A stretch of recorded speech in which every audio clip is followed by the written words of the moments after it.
2 Samuel capítulo 11, 2 Samuel capítulo 11.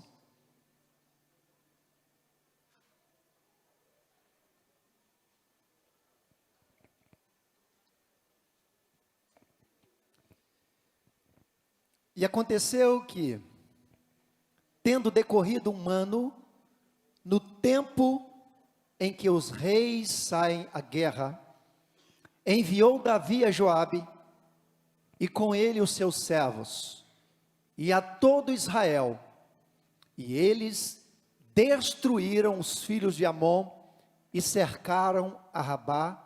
Porém, diga comigo, porém, Davi ficou em Jerusalém. Vamos continuar o texto. E aconteceu que numa tarde, Davi se levantou do seu leito e andava passeando no terraço da casa real, e viu do terraço a uma mulher que estava lavando, e era esta mulher muito formosa à vista. E mandou Davi indagar quem era aquela mulher. E disseram: porventura não é esta Batseba, filha de Eliã, mulher de Urias o Heteu? Então enviou Davi mensageiros e mandou trazê-la, e ela veio, e ele se deitou com ela, pois já estava purificada da sua imundícia. Então voltou ela para sua casa. E a mulher concebeu e mandou dizer a Davi: estou grávida. Então Davi mandou dizer a Joabe: envia-me Urias o Heteu. E Joabe enviou Urias a Davi. Vindo, pois, Urias a ele, perguntou Davi como passava Joabe, e como estava o povo, e como ia a guerra. Depois disse Davi a Urias: desce a tua casa e lava os teus pés. E saindo Urias da casa real, logo lhe foi mandado um presente da mesa do rei. Porém Urias se deitou à porta da casa real, com todos os servos do seu senhor, e não desceu à sua casa. E fizeram saber isto a Davi, dizendo: Urias não desceu à sua casa. Então disse Davi a Urias: não vens tu de uma jornada? Por que não desceste à tua casa? E disse Urias a Davi: a arca, Israel e Judá ficaram em tendas, e Joabe, meu senhor, e os servos de meu senhor estão acampados no campo. E hei de eu entrar na minha casa para comer e beber, e para me deitar com a minha mulher? Pela tua vida e pela vida da tua alma, não farei tal coisa. Então disse Davi a Urias: demora-te aqui ainda hoje, e amanhã te despedirei. Urias, pois, ficou em Jerusalém aquele dia e o seguinte. E Davi o convidou, e comeu e bebeu diante dele, e o embebedou. E à tarde saiu a deitar-se na sua cama com o servo de seu senhor. Porém, não desceu Urias à sua casa. E sucedeu que pela manhã Davi escreveu uma carta a Joabe, e mandou-lhe por mão de Urias. Escreveu na carta dizendo: ponde a Urias na frente da maior força da peleja, e retirai-vos de detrás dele, para que seja ferido e morra. Vamos lá no versículo 24. Então os flecheiros atiraram contra os teus servos, desde o alto do muro, e morreram alguns dos servos do rei, e também morreu o teu servo Urias o Heteu. E disse Davi ao mensageiro: assim dirás a Joabe: não te pareça isto mal aos teus olhos, pois a espada tanto consome este como aquele. Esforça a tua peleja contra a cidade, e a derrota. Esforça-o tu assim. Ouvindo, pois, a mulher de Urias que seu marido era morto, lamentou a seu senhor. E passando o luto, enviou Davi e a recolheu em sua casa. E lhe foi por mulher, e deu-lhe à luz a um filho. Diga comigo, porém, esta coisa que Davi fez, pareceu mal aos olhos do Senhor. Vamos ilustrar essa história. A Bíblia em 2 Samuel, no capítulo 11, a Bíblia começa dizendo o seguinte, que Israel estava em guerra. Era um período de batalha.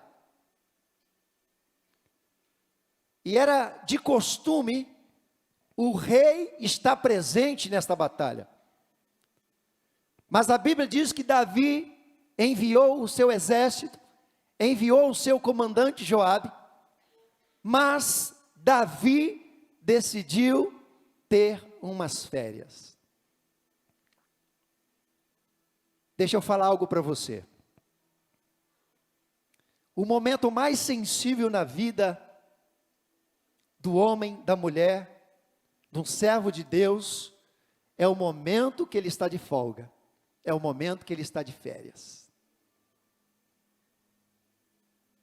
Você pode tirar férias de tudo, mas nunca tira férias de Deus. Independente do passeio que você vai fazer com a sua família, independente do que você, da excursão que você vai fazer, você nunca pode negociar o seu tempo com Deus, o seu devocional, a sua leitura, a sua oração. Tem pessoas que, quando ele sai de férias, ele também sai de férias de Deus. E ali, ele está, na verdade, disponível para que o pecado o alcance. Por isso que eu entendo que quando Neemias, ele está reconstruindo os muros, a Bíblia diz que Neemias deu uma direção para o povo seguinte: os inimigos estão presentes, então é uma mão na obra e a outra na espada. Imagina o povo construindo um muro e a mão na espada, vigilante, construindo um muro, vigilante. Mas a Bíblia diz que Davi resolveu tirar folga, tirar umas férias, descansar. Deixa eu dizer algo para você que talvez isso te confronta. Não tem descanso nessa terra. O homem de Deus e a mulher de Deus não tem descanso nessa terra. Enquanto você estiver aqui, você tem que estar guerreando. É uma mão na obra e a outra mão na espada. Porque se você vacilar, o diabo te pega. Não pode ter campo neutro, não pode ter espaço. É o tempo todo em espírito, é o tempo todo em oração. Porque o diabo só precisa de uma brechazinha. O diabo só precisa de um espaçozinho. A Bíblia diz que Davi resolve dar um passeio no terraço. E deixa eu falar algo para você, querido. O diabo sempre vai colocar uma situação diante de você. E o diabo, ele sabe o seu ponto fraco. E ele sempre vai bater nesse ponto fraco. Se o seu ponto fraco é bebida, ele sempre vai te apresentar a bebida. Se o seu ponto fraco é mulher, ele sempre vai te apresentar mulher.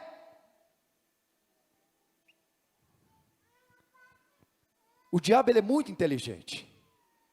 Ele é astuto. A Bíblia diz que ele está ao nosso derredor.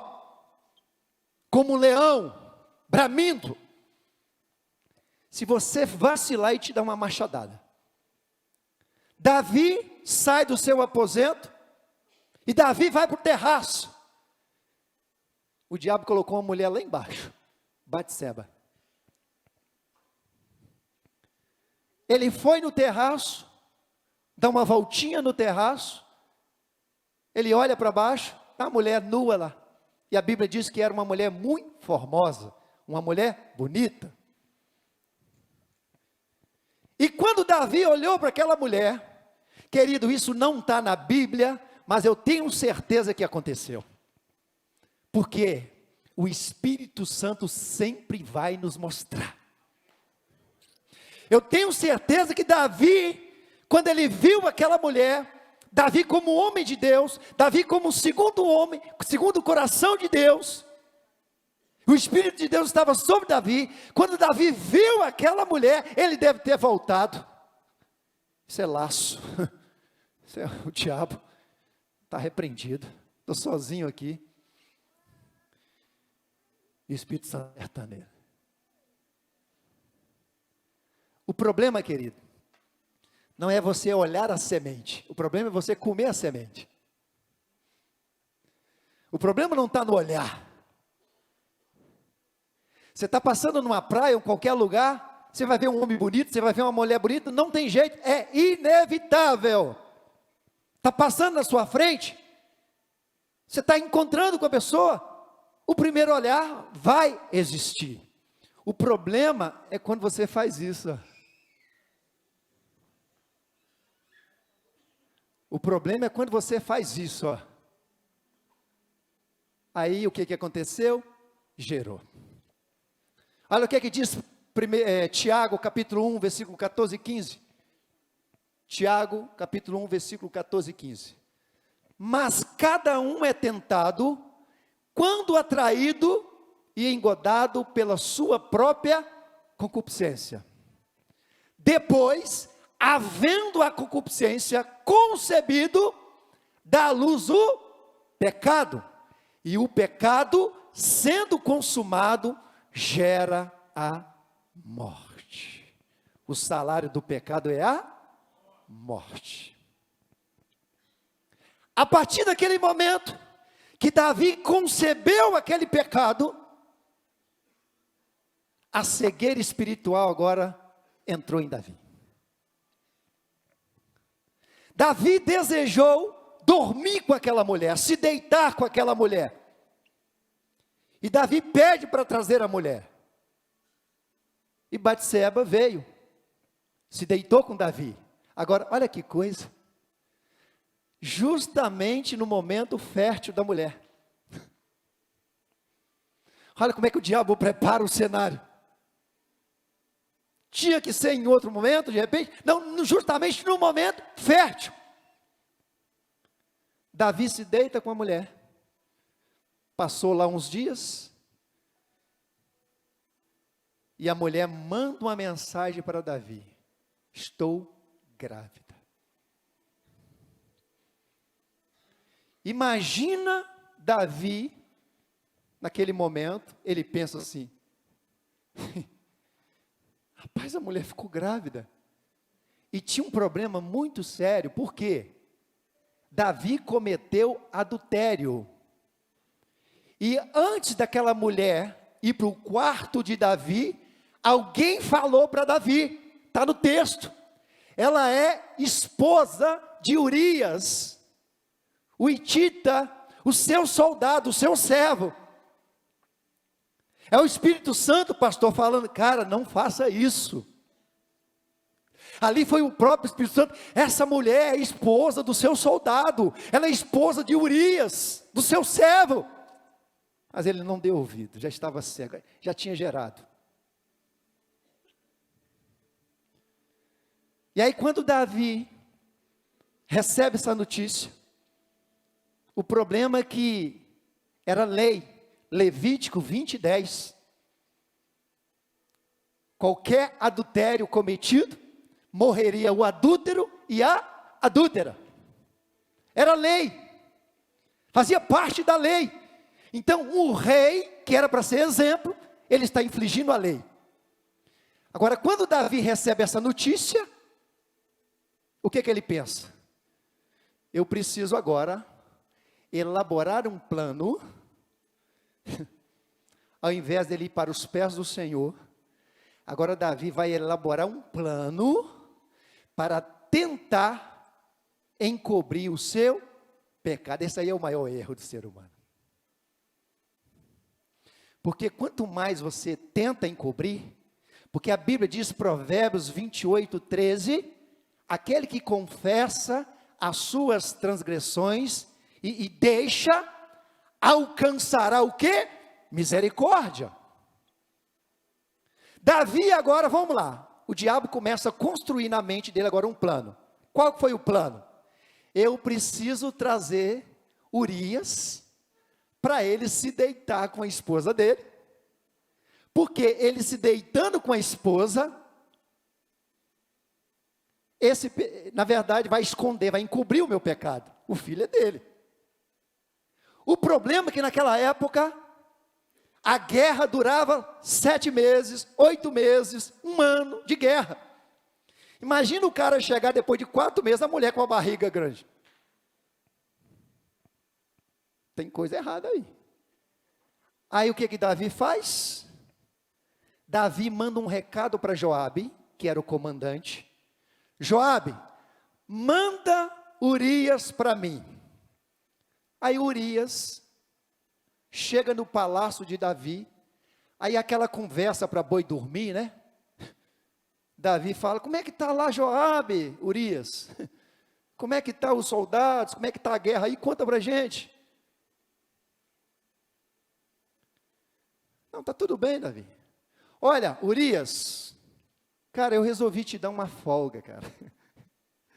Eu resolvi te dar umas férias. Você é um bom soldado, você é um servo. Você vai fazer o seguinte, você vai para a sua casa, você vai namorar muito com a sua esposa, né? Você vai ficar com a sua família. Tá bom, Urias? Faz isso. A Bíblia diz que Urias saiu do palácio, né, lá onde Davi estava, e Urias se deitou com os soldados que estavam na porta do palácio. Aí Davi perguntou, Urias foi para a casa dele? Não, Davi, ele ficou lá embaixo, ele dormiu com o pessoal. Que é isso? É verdade? Chama ele. Urias, rapaz, eu te dei folga, mandei presente para você, estou te honrando, cara, para você ficar com sua esposa. Ele falou assim, rei, deixa eu te falar uma coisa, com todo respeito à sua pessoa, mas nós estamos em guerra, rei. Israel está correndo o risco, rei. Você está correndo o risco, rei. A arca da aliança está correndo o risco. Rei, como que eu vou me dormir com a minha esposa, com a minha mulher, se eu tenho o meu comandante Joabe, que está lá correndo o risco, os meus colegas lá correndo o risco? Rei, pela tua alma, pela tua vida, eu não farei isso, me perdoa, rei. Imagina o rei, ouvindo uma cena dessa. Aí o que o rei pensou? Eu preciso agora elaborar o segundo plano. Esse não deu certo. Esse cara tem que dormir com a mulher dele, para o filho ser dele. Depois de 2 dias, ele chama Urias está lá embaixo, vigiando, com o servo. Chamou Urias para jantar, cara. Urias foi jantar com Davi. E ali naquele momento, jantando, Davi pegou um vinhozinho, uma bebida, e embebedou Urias. O que ele pensou? O cara bêbado, cara, ele vai para casa, né? O cara está feliz, tal, ele vai querer ir para casa. E aí o que aconteceu? A Bíblia diz que quando Davi perguntou sobre Urias, o soldado respondeu, ele ficou na porta do palácio e não foi para casa. É mesmo? Agora vamos lá. Olha que coisa terrível. O primeiro plano não deu certo. O segundo plano não deu certo. Davi pensou assim: para que eu não receba essa condenação de adúltero, Levítico 20:10, eu preciso casar com essa mulher. Se eu caso com Batseba, ninguém vai saber. Se a gente se relacionou ali, a diferença de 15, 20 dias, ninguém vai saber. Eu caso com essa mulher, está resolvido o meu problema. Olha como é que o diabo vai construindo. Mas para mim casar com Batseba, Urias tem que sair de cena. Urias tem que morrer. Ele chama Urias, ele escreve uma carta, ele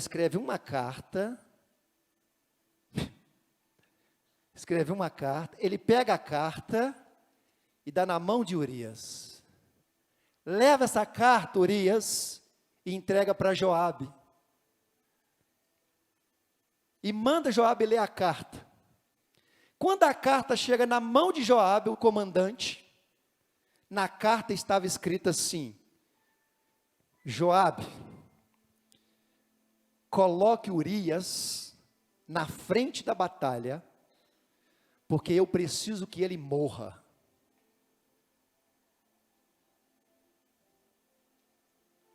Joabe não deve ter entendido muita coisa, mas é um comando do chefe.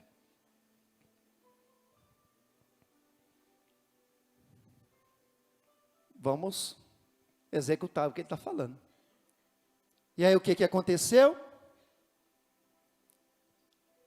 Colocaram Urias com alguns soldados, e no momento da batalha, soldados recuaram, boa parte dos soldados recuaram, deixaram Urias e mais alguns soldados, e a Bíblia diz que morreu alguns soldados, e também morreu Urias.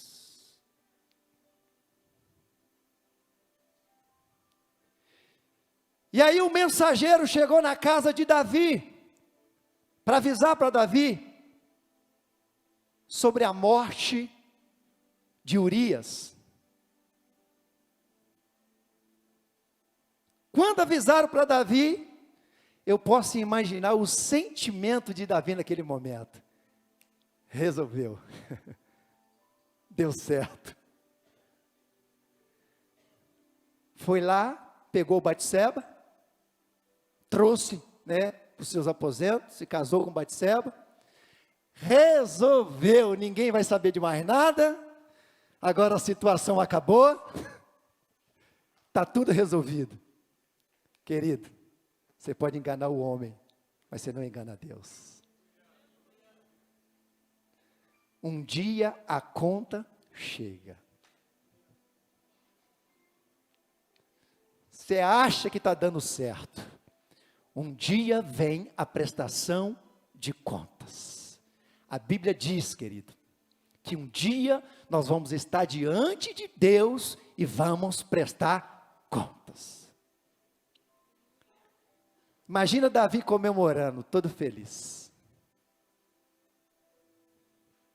E aí, para a gente ganhar tempo aqui, 2 Samuel, no capítulo 12, um homem chamado Natã. Natã era um conselheiro de Davi. Natã era um profeta, mas era um profeta que falava a verdade. Era um profeta que não negociava. Se ele tivesse que falar a verdade com quem quer que seja, poderia ser rei ou não rei, ele falava a verdade. Ele era amigo de Davi, ele era conselheiro de Davi, e a Bíblia diz que Natã agora bate lá na porta, depois de um ano, imagina, depois de um ano que aconteceu, o menino já tinha 1 ano de idade, o profeta bate na porta, e Davi abre a porta. Natã, tudo bem, Natã? Tudo bem, Davi? Como é que você está? tudo bem, Natan, graças a Deus, está tudo bem, está tudo dando certo. É mesmo, Davi? Ele deve ter arrepiado, porque quando o profeta vem visitar, querido, quando o profeta chega na sua casa, vem chumbo grosso. Mas e aí, profeta, o que te trouxe aqui? Davi, eu quero te contar uma história. Mesmo história? Sim, vou te contar uma história, cara. Mas conta, Natan, como é que é a história? Davi tinha um homem muito rico, que tinha muitas ovelhas. Pensa no homem rico, pensa na quantidade de ovelhas que esse homem tinha. E tinha Davi um homem pobre que morava próximo a ele, mas muito pobre. E este homem Davi, ele tinha somente uma ovelha, e essa ovelha era o xodó dele, Davi. Essa ovelha, Davi dormia com ele, essa ovelha era o xodó dos filhinhos, era a única riqueza que ele tinha, era essa ovelha, Davi. E Davi, você acredita que chegou um viajante na casa do homem rico, ao invés do homem rico pegar uma das suas ovelhas e cozinhar e fazer para ele, preparar essa ovelha para o viajante? Davi, você acredita que este homem rico foi lá, pegou a única ovelha daquele homem pobre, matou a ovelha para o viajante comer? Natan, eu quero acabar com esse cara agora. Eu vou arrancar o pescoço dele, eu vou matar ele. E ele vai ter que devolver 4 vezes mais. Eu estou com ódio dele, eu quero matar ele.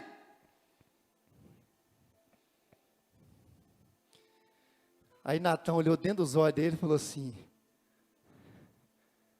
come here.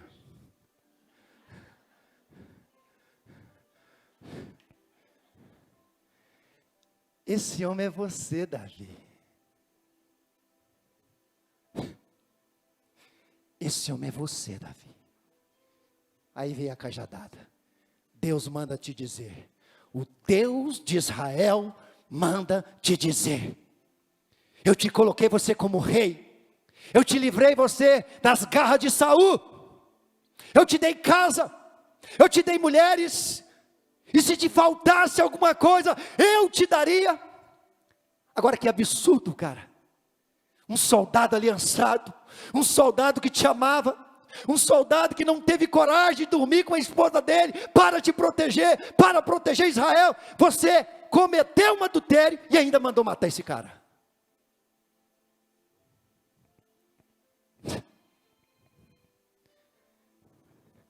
Davi deu vontade de entrar num buraco, porque a ficha caiu. E quando Davi fala, querido, eu quero matar esse cara, eu quero acabar com ele. Deixa eu falar para você. Muitas das vezes, as imperfeições que a gente encontra em outras pessoas são exatamente as imperfeições do seu próprio caráter.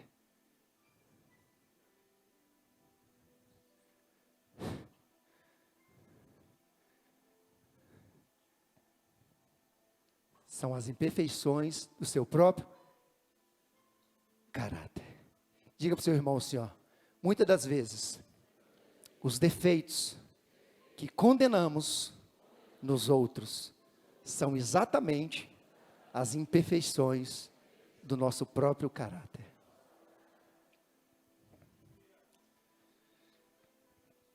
Caiu a ficha.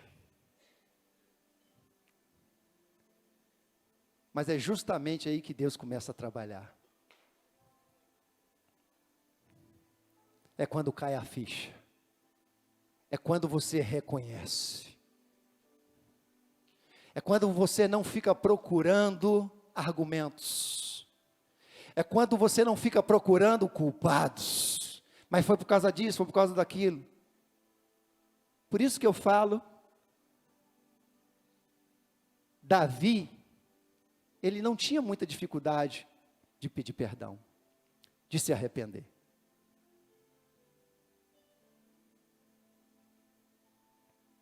Saul pecou muito mais do que Davi. Não, Davi pecou muito mais do que Saul. E Deus teve misericórdia de Davi. Por quê? Davi, ele não culpou Batseba, ele não culpou ninguém, ele bateu no peito dele: eu errei. O culpado sou eu. O Salmo 51, a partir do momento que Natan conta a história e aponta o dedo para Davi, denunciando o pecado dele, ele fala uma frase muito forte: pequei contra o Senhor. Pequei contra o Senhor. E aí ele escreve o Salmo 51, naquele exato momento, Salmo 51, versículo 1. Tem misericórdia de mim, ó Deus, por teu amor, por tua grande compaixão, apaga as minhas transgressões. Lava-me de toda a minha culpa e purifica-me do meu pecado, pois eu mesmo reconheço as minhas transgressões e o meu pecado sempre me persegue. Contra ti, só contra ti, pequei e fiz o que tu reprovas, de modo que justa é a tua sentença e tens razão em condenar-me. Sei que sou pecador desde que nasci, sim, desde que me concebeu a minha mãe. Sei que desejas a verdade no íntimo e no coração me ensinas a sabedoria. Purifica-me como sopo e ficarei puro, lava-me e mais branco do que a neve serei. Faze-me ouvir de júbilo e alegria, e os ossos que esmagaste exultarão. Esconde o rosto dos meus pecados e apaga todas as minhas iniquidades. Cria em mim um coração puro, ó Deus, e renova dentro de mim um espírito estável. Imagina Davi derramando um choro, escrevendo esse salmo. Ele diz assim: não me expulse da tua presença, nem tires de mim o teu santo Espírito. Olha o versículo 12. Devolve-me a alegria da tua salvação e sustenta-me com um espírito pronto a obedecer. No versículo 11, Davi fala: Senhor, o meu sentimento é que a tua presença saiu de mim. O meu sentimento é que o teu espírito não está mais em mim. No versículo 12 ele fala: Senhor, dá-me a alegria da tua salvação. O meu sentimento é como se eu estivesse perdendo a minha salvação, como eu perdi a minha salvação.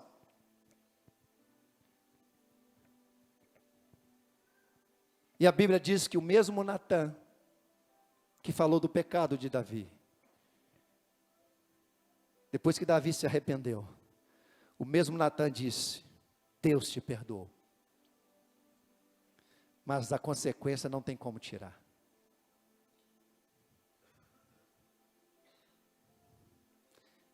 Ah, é só pecar e depois pedir perdão, querido? Não é assim não. Davi foi um mau exemplo de pai de família. Foi um mau exemplo. Davi, por causa da sua atitude, por causa do seu pecado, ele matou um soldado aliançado. Soldados também que estavam junto com Urias foram juntos. Davi trouxe morte para Absalão. Davi trouxe morte para suas filhas. Davi trouxe morte para sua família, por causa de uma olhadinha. Por causa de algo que? Pequenininho. Uma olhadinha trouxe essa destruição. Olha o que diz 1 Pedro 5,8. Estejam alertas e vigiem. O diabo, o inimigo de vocês, anda ao redor, como leão, rugindo e procurando a quem possa devorar. Acho que é Mateus 26, 41. Coloca aí. Vigiem e orem para que não caiam em tentação. O espírito está pronto, mas a carne é fraca.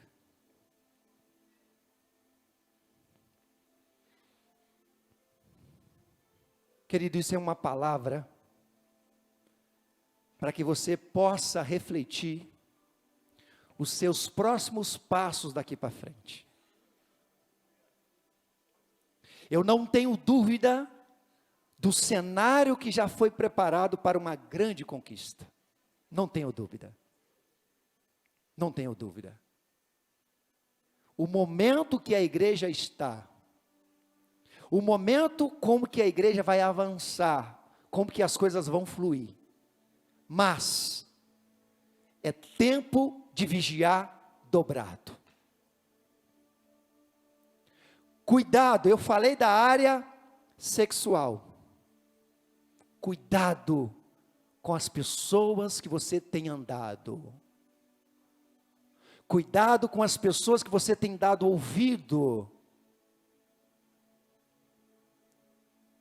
Cuidado, porque o diabo, quando Pedro falou isso, querido, olha que coisa interessante. Eu já até fiz essa encenação que vou fazer novamente, para vocês entenderem. Quando Pedro disse que o diabo está andando como leão, bramindo. Vocês lembram daquela passagem? Mateus capítulo 13, acho que é versículo 20, coloca aí, acho que é 20, 21.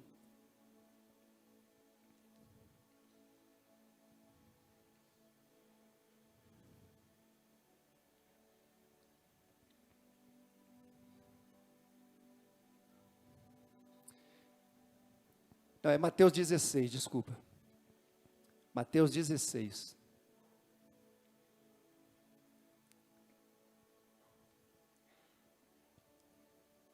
Volta no versículo 19. Isso aí, vai no 21. Vou achar. Jesus estava em Cesareia de Filipe. Eram os últimos momentos de Jesus, onde foi estabelecido ali a igreja espiritual, e a igreja física se estabeleceu em Atos capítulo 2, e foi um momento que Jesus disse no versículo 18, que as portas do inferno não vai prevalecer contra a igreja do Senhor, e ali no versículo 21, Jesus agora vai dizer, o que ele vai passar a partir dali. Desde aquele momento, Jesus começou a explicar aos seus discípulos, que era necessário que ele fosse para Jerusalém, e sofresse muitas coisas nas mãos dos líderes religiosos, dos chefes, dos sacerdotes e dos mestres da lei, e fosse o quê? Morto, e ressuscitasse no terceiro dia. Jesus deixou bem claro tudo que ele ia passar. No versículo 22, então, Pedro, chamando à parte, começou o quê? Repreendê-lo, dizendo, nunca, Senhor, isso nunca te acontecerá. Versículo 23, Jesus virou-se e disse a Pedro, para trás de mim, Satanás, você é uma pedra de tropeço para mim, vamos entender. Jesus está falando do seu sofrimento, Jesus está falando do processo que ele vai passar, ele vai ser morto, e Pedro, quando ouve aquilo, imediatamente ele falou, não vou deixar, não vou permitir.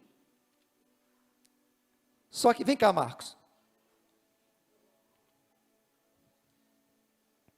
vem cá, Fabrício,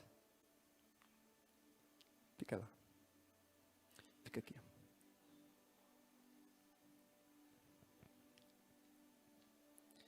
Você é Pedro, você é o capiroto, vamos lá.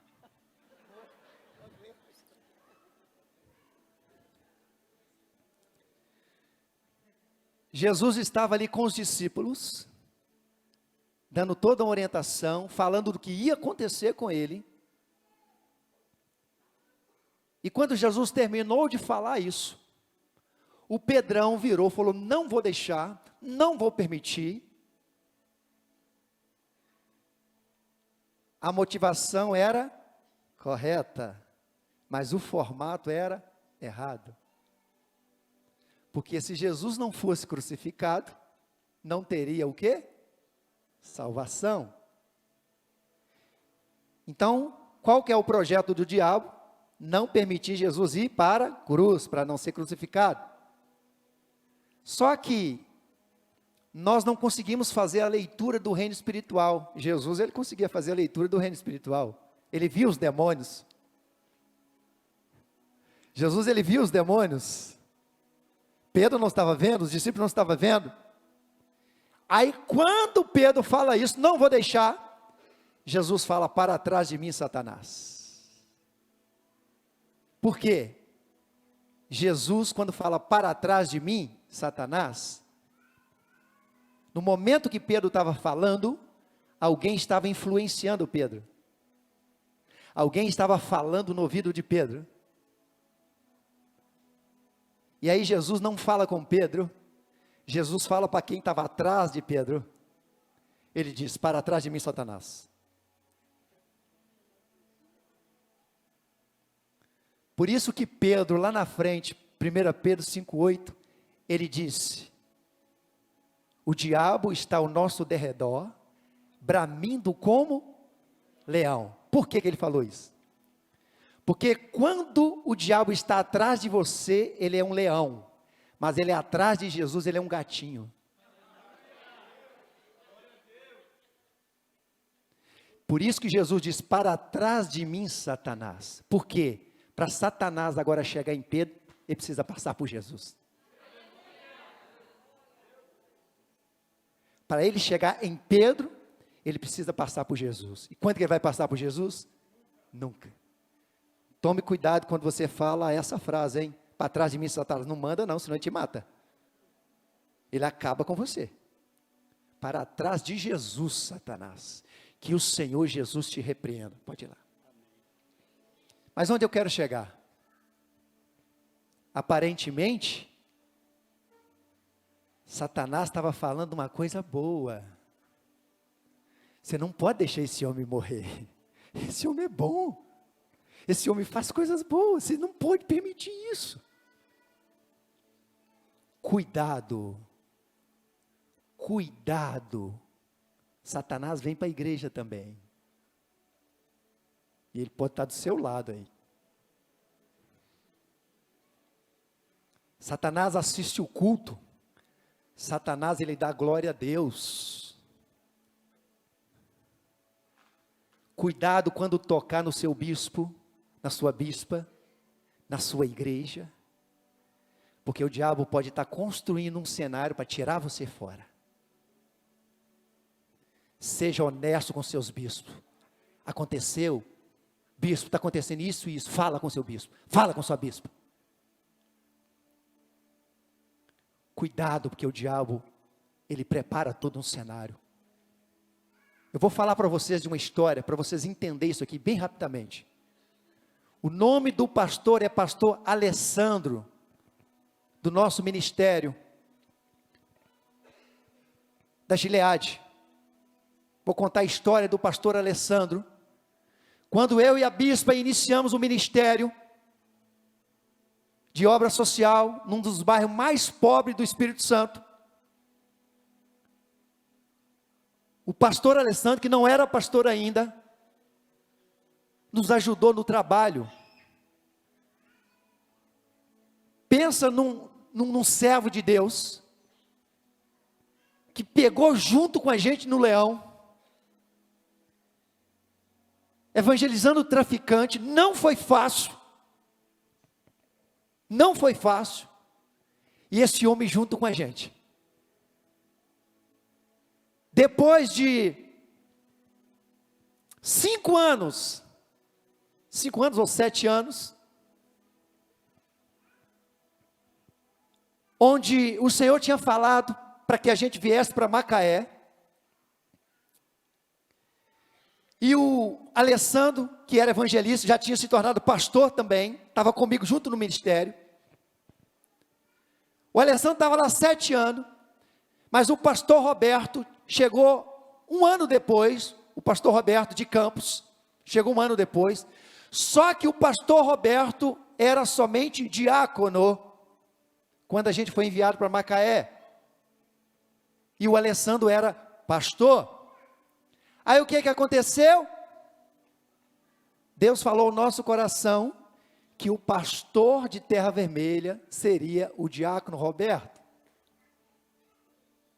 Levantamos o diácono Roberto, e o Alessandro chegou primeiro, caminhando com a gente, e levantamos o diácono Roberto. E o Alessandro viu aquela cena. O que o pastor Alessandro fez? Deu um abraço no pastor Roberto e falou: estamos juntos, eu te reconheço como meu líder.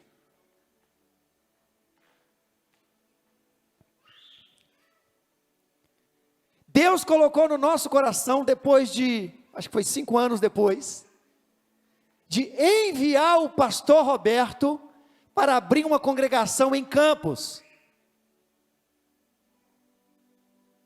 Naturalmente, quem seria o pastor?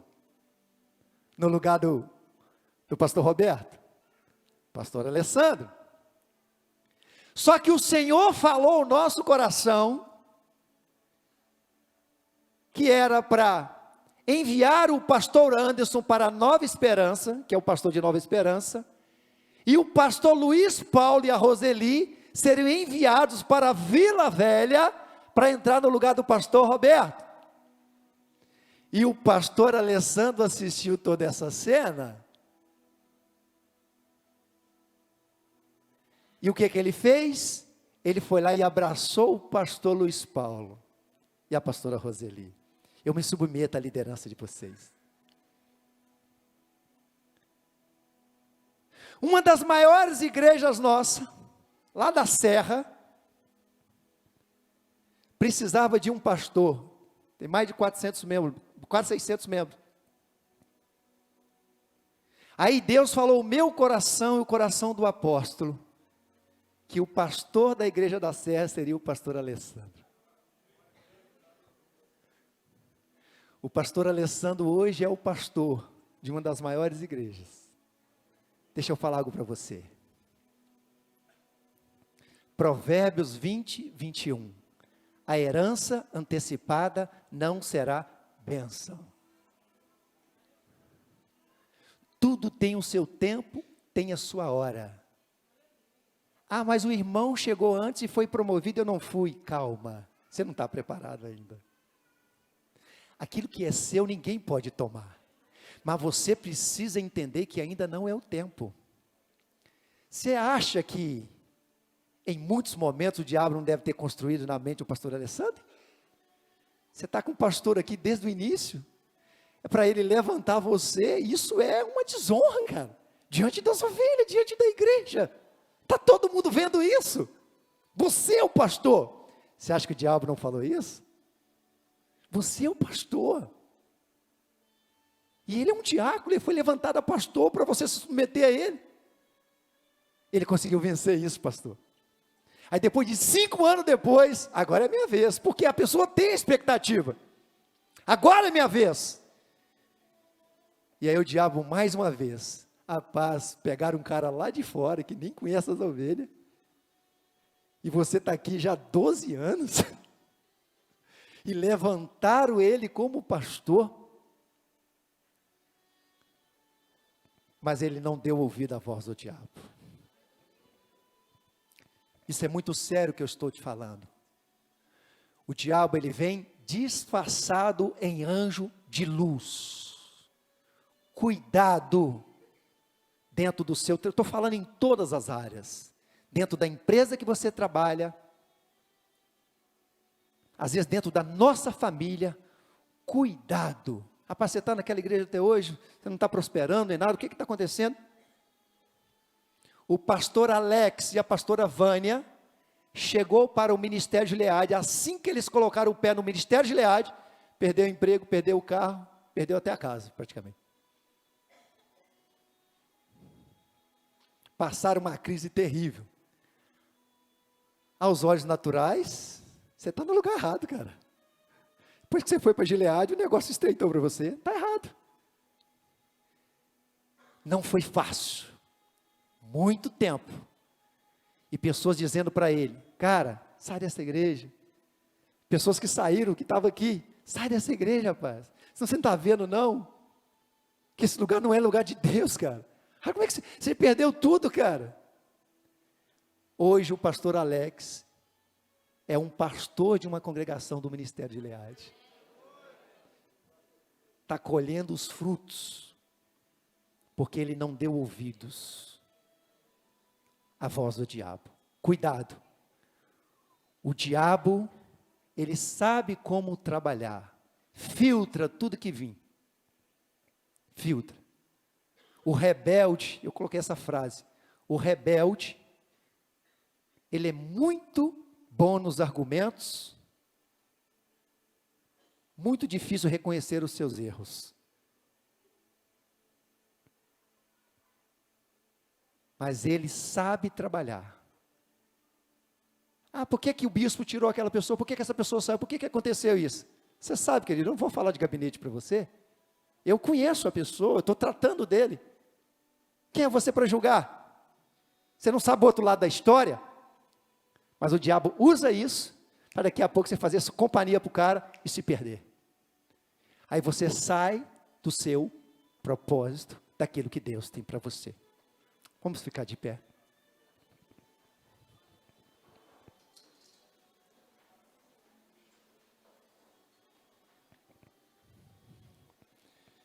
Quero chamar os levitas.